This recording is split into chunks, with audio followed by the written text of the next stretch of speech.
أعوذ بالله من الشيطان الرجيم. بسم الله الرحمن الرحيم. اللهم صل على محمد وعلى آل محمد وسلم.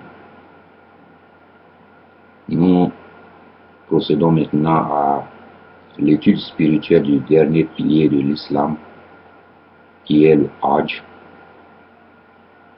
qui est l'un des piliers sur lequel on ne discourt pas beaucoup, car les conditions pour accomplir ce pilier sont des conditions spécifiques. Mais c'est un pilier qui rassemble les 4 premiers piliers ensemble. En fait, le Hajj n'est que la consécration de l'initié musulman quand il a passé toutes les portes spirituelles de l'islam qui sont la Salat et la Zakat et le Ramadan, Siyam. On ne peut pas se permettre d'aller faire un voyage spirituel quand on n'a pas préparé le bagage spirituel qui doit accompagner l'être qui va pour ce voyage spirituel. Le Hajj n'est pas en fait un voyage spirituel en tant que tel. Le Hajj est une retraite spirituelle qui regroupe en une période de l'année, en un lieu bien précis, ceux qui ont réussi à passer correctement les premières portes de l'islam. Le Hajj est la consécration du musulman. Le Hajj n'est pas un voyage touristique. L'intention que tu dois formuler pour aller au Hajj, on se rend très bien compte que c'est une intention spirituelle et non touristique. Malheureusement, le fait que le Hajj est devenu vendable aux musulmans sur le plan monétaire l'a transformé en un voyage touristique qu'en un voyage spirituel. Le Hajj est la conclusion de tout ton parcours spirituel. Quand tu as conclu un devoir, tu fais l'ouverture, la conclusion sur une ouverture qui est capable d'être analysée par d'autres et poursuivie par d'autres. Après ton Hajj, on doit sentir en toi que tu es un musulman accompli. Dieu nous a créés parfaits, je l'ai toujours dit. C'est notre façon de vivre qui nous rend imparfaits. L'islam vient donc pour commencer à rectifier tout ce qui est imparfait en toi, pour que après un nombre d'années d'études spirituelles, passant par les différentes portes, qui sont les différentes portes de chaque classe, qui constituent chaque pilier islamique, tu sois donc capable à la fin de pouvoir faire le voyage spirituel de manière correcte. Le succès du Hajj ne se mesure pas par tout ce qu'on met dans le voyage de manière technique. Le Hajj ne gagne son succès que lorsque le cœur de la personne en revient purifié. Le Hajj, après le Hajj, tu n'as plus une autre école à laquelle partir pour faire la spiritualité. On ne peut donc aller au Hajj que lorsqu'on a été capable d'accomplir les 4 premiers piliers de l'islam. Ne va pas au Hajj tant que tu n'es généreux qu'en Ramadan et pingre les 11 mois durant. Ne va pas au Hajj tant que tu n'as pas droit envers tes épouses à la maison ou envers même ta seule épouse. Ne va pas au Hajj tant que tu continues à avoir les pots de vin au bureau. Ne va pas au Hajj tant que tu es assis sur les bancs en train de critiquer ceux qui passent, ils sont en train d'être cannibales de leur chair.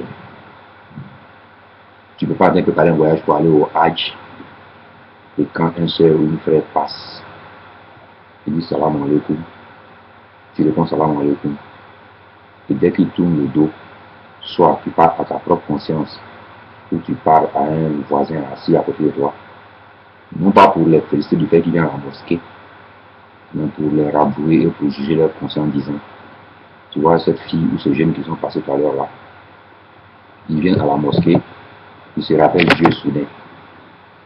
Alors que on sait ce qu'ils font dans la ville. La fille là, elle a déjà 3 enfants avec 3 papas différents. Le garçon là, il a 2 enfants avec des femmes qu'il n'a jamais épousées. Oui. Mais tu n'es pas le juge de la conscience des gens. Le seul pouvoir qui peut juger nos consciences est Allah. À part lui seul. Nulle autre personne, nulle autre puissance ne peut juger la conscience d'autrui. Malheureusement, avant, pendant, comme après le Hajj, cette plaie est béante en nous et ne cicatrise jamais. La preuve est que quand les gens reviennent du Hajj, la causerie principale est de critiquer en mauvais sens, bien sûr, ceux qui ont été au Hajj. Il y a même qui vient te dire, qui disent, c'est pas que on m'a dit, j'ai entendu des gens dire que tel n'a pas bien fait son Hajj parce qu'il n'a pas pu bien faire telle partie du Hajj.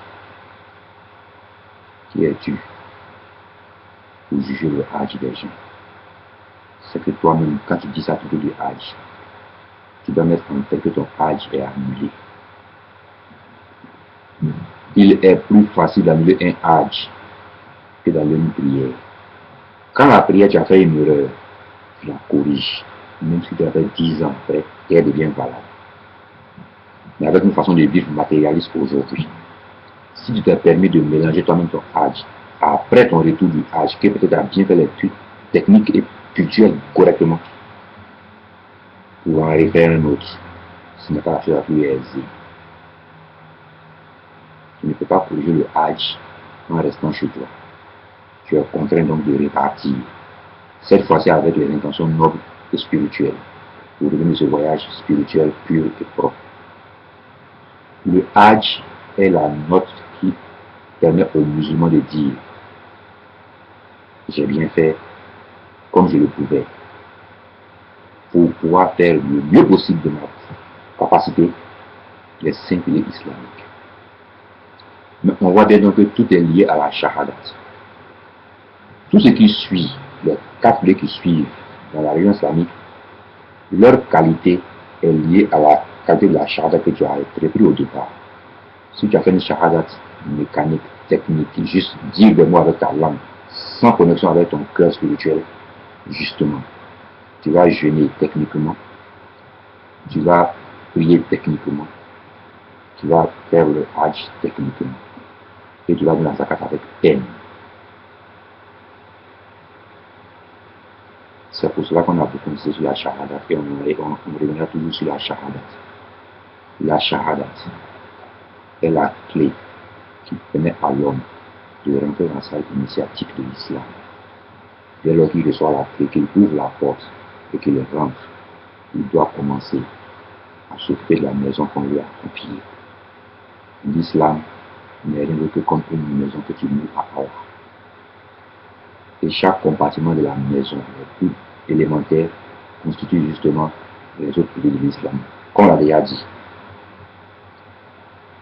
le ramadan, beaucoup disent que c'est se priver de nourriture et autres, mais c'est aussi la méditation pure et vraie. Quand tu veux méditer correctement sur Allah, tu te crées un espace intime dans lequel tu t'en vas pour méditer.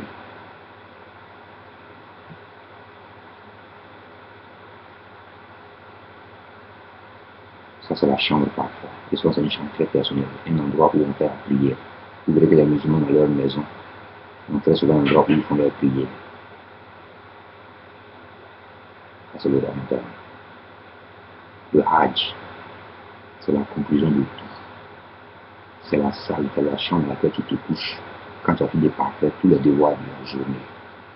Et que le repos n'est lié qu'à ce que tu as acquis toute la journée. Quand tu as bien fait toute la journée, le repos est mérité. Et quand tu as mal travaillé, ton sommeil est troublé. Mais quand ton hajj est mal fait, tu dors mal. Quand ton hajj est bien fait, tu dors bien. Par conséquent, le hajj est cet élément de la religion islamique qui permet aux musulmans de dire maintenant, je peux me consacrer à la vision spirituelle du divin. J'ai aujourd'hui tous les éléments qu'il me faut pour communiquer avec le divin en direct, sans intermédiaire.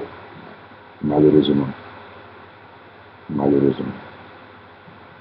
Le Hajj est tellement devenu mécanique et technique que justement, on n'arrive plus justement à faire un Hajj spirituel. Pourquoi? Parce que la première notion qu'on a du Hajj, surtout du côté africain, est cette notion-ci, est la notion que on calcule tellement le côté argent, que le souci premier du musulman est d'établir un devis. Devis qu'on établit en famille. Et ce devis n'est pas un devis spirituel par rapport. On fait les uniformes. C'est pas interdit. Mais je pense que si tu as bien fait ton Hajj, l'idée serait que la famille ne dépense pas assez d'argent pour ton retour, mais qu'elle dépense cet argent en forme d'aumône en ton nom pour les membres les plus pauvres de la famille. On aurait souvent des gens qui sont dans la famille très pauvre auxquels on ne pensait jamais à l'argent. Pour leur dire, venez accueillir notre pèlerin qui vient, on permet le transport, la nourriture et tout. Mais dès que le cérémonie de Hajj, de réception est fini, on les oublie. Et l'Hajj lui-même ne se préoccupe même plus de la condition des personnes qui sont dans cette situation de leur propre famille. Le Hajj est tellement difficile à réaliser qu'il faut être prêt pour pouvoir réaliser le Hajj. Les conditions sont terribles. Nous, comme on n'est pas du côté spirituel, on ne calcule même pas les conditions, on s'y embarque. Au retour du Hajj, on fait les doigts possibles pour nos enfants, même quand on a dit, ça ne marche jamais, c'est normal. La première condition importante du Hajj, qui est d'abord la santé physique et mentale du pèlerin, est forcément couplée à sa disponibilité financière. Je veux dire que tu ne peux pas aller au Hajj quand dans ta connaissance, dans ta liste de connaissances, de personnes que tu vois, que tu connais, il y a des gens qui tendent encore la main pour pouvoir manger 2 repas par jour. Tant que tu as ça dans ta liste de connaissances, tu ne peux jamais aller au Hajj. Malheureusement, on va au Hajj, laissant le voisin mourant de faim.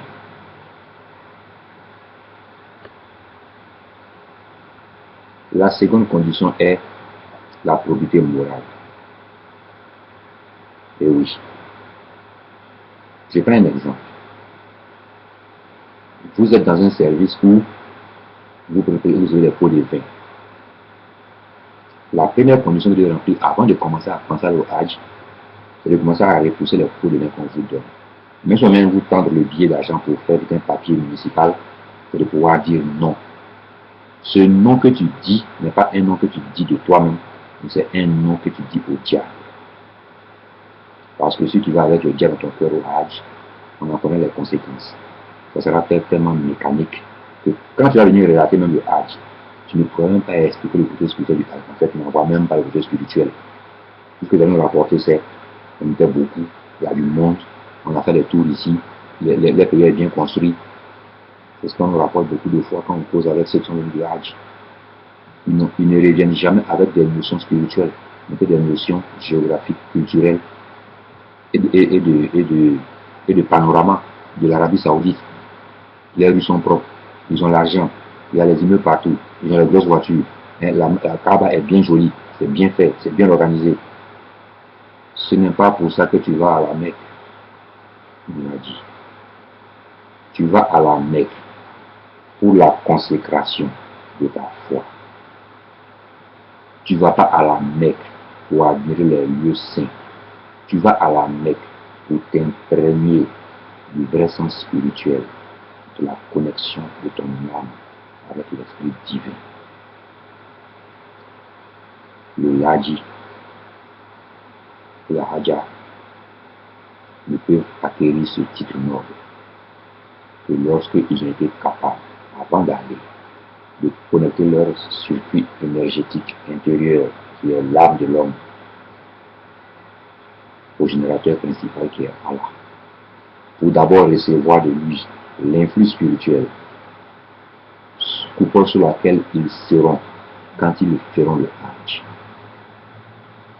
En ce moment, ils seront toujours, même dans la multitude, un avec lui. Et wallahi billahi, quand tu es un avec lui au Hajj, tout devient facile pour toi. Mais quand tu es zéro avec lui au Hajj, tu souffres beaucoup. Pour même faire le Safa Marwa, tu as des problèmes. Pour faire les circonstances autour de la Kaaba, c'est dur. Pour aller à Arafat, tu trébuches beaucoup en route, tu souffres. C'est vrai.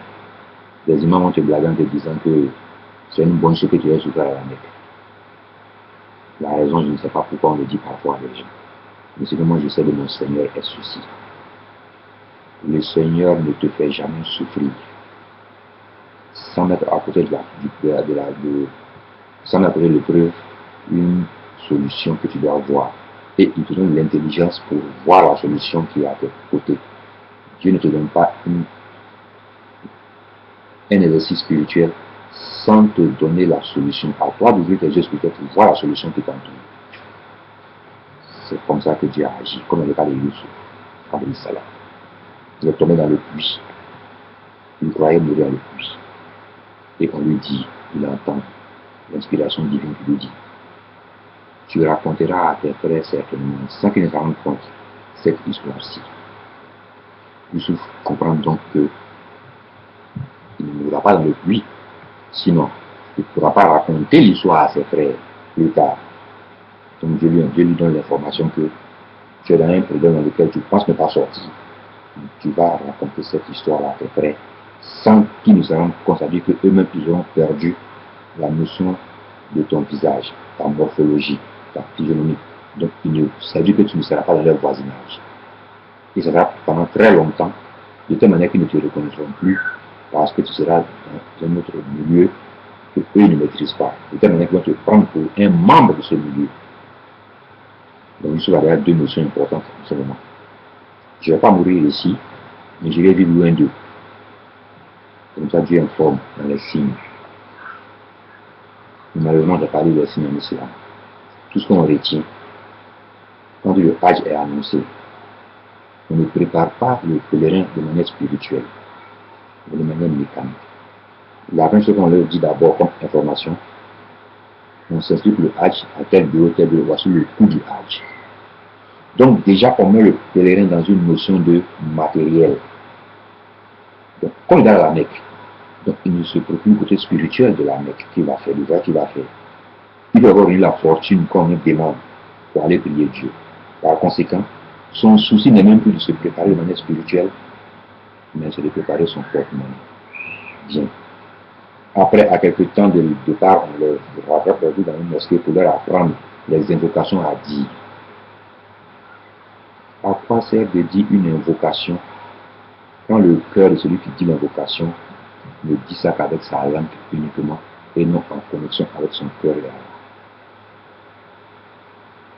Quand Mohammed a prié à Bad, vous pensez qu'il récitait les invocations avec sa langue pour que Dieu lui envoie les anges pour aider à combattre? Non. Mohammed a connecté son cœur spirituel à l'énergie divine.